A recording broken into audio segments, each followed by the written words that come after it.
Hey everyone, it's Carissa at Sprinkled with Glitter. I'm so glad you're joining me today.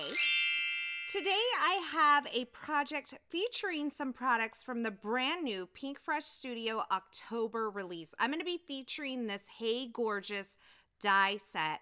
I love the intricate lines of the inner portion of this die. You can see how fine of a sentiment this will die cut, and it die cuts beautifully. I'm going to show you that here in just a moment. And I love that this die set also comes with the shadow piece as well.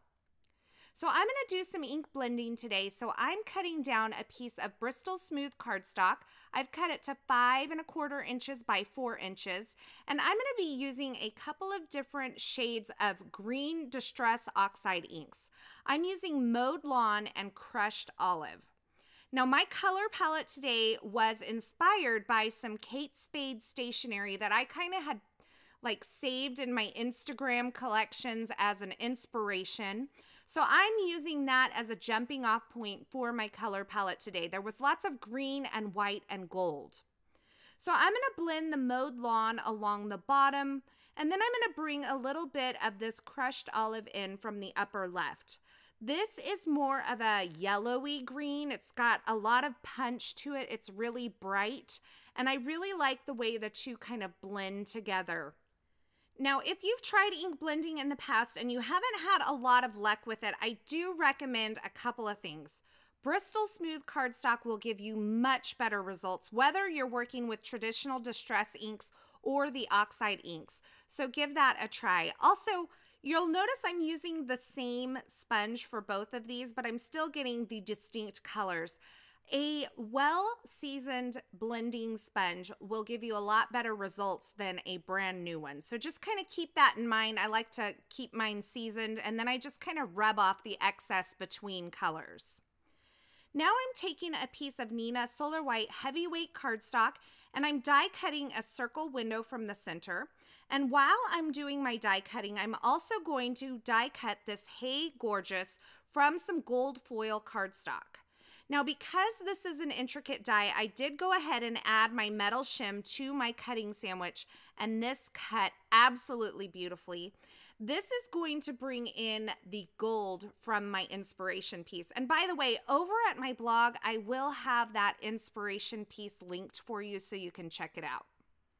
Now, I'm also going to die cut the shadow piece. I die cut that from some vellum.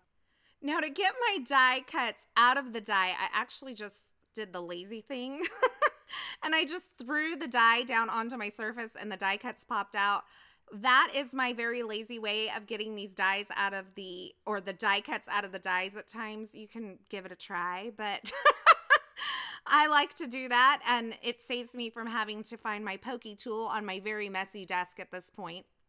Now, I've also brought in the Fancy Blooms stamp set. This is also from the new Pinkfresh Studio October 2018 release. And I'm going to white heat emboss this over this ink blended background. So I've gone ahead and heat set the Distress Oxide ink with my heat tool.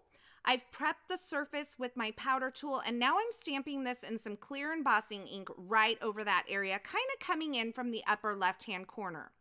I'm going to coat it with some white embossing powder, and then I'm going to heat set that. And this is going to appear in that window. I'm creating a window card here today.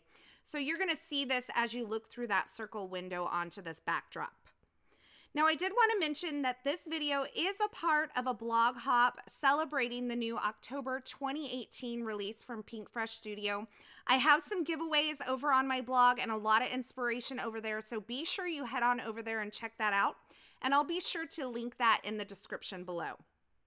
Now, to assemble the really intricate portion of this die cut onto the shadow, I'm just using a glue pen. This Zig 2-way glue pen is one of my favorite adhesives to use. I love that you can use it as a repositionable adhesive or as a permanent adhesive. And I am using my tweezers to help me position that onto that vellum shadow piece. It just keeps my fingers from getting in my way. Because I find that if I'm holding it with my fingers, I can't actually see what I'm doing. So I use the tweezers and I place both words onto their vellum shadow. Now, I decided that this white portion needed kind of a little framing on the inner portion. So I took a circle die that was one size smaller than the circle die I used to die cut that Nina Solar White for the front part of this card. And I die cut it from some gold foil cardstock as well. That's going to give me a really delicate gold foil cardstock frame on the inner portion of that window. Then I took this whole piece, I flipped it over, I added foam adhesive to the entire backside, and I'm mounting that right over the top of my ink blended and heat embossed panel here.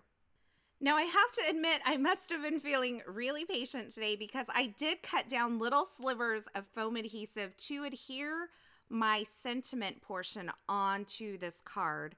But I love the dimension that you get, and it is kind of disguised a little bit by the vellum, so if it's a little bit too wide, this is kind of forgiving. So I thought it was worth the effort to put the foam adhesive on the back. You could also adhere it with just some straight glue or whatever, but I kind of had to make it even with the foam adhesive that was holding up that window piece. So I put the foam adhesive behind the portion that was overlapping the window that was recessed, and then I put regular adhesive on the outer edges.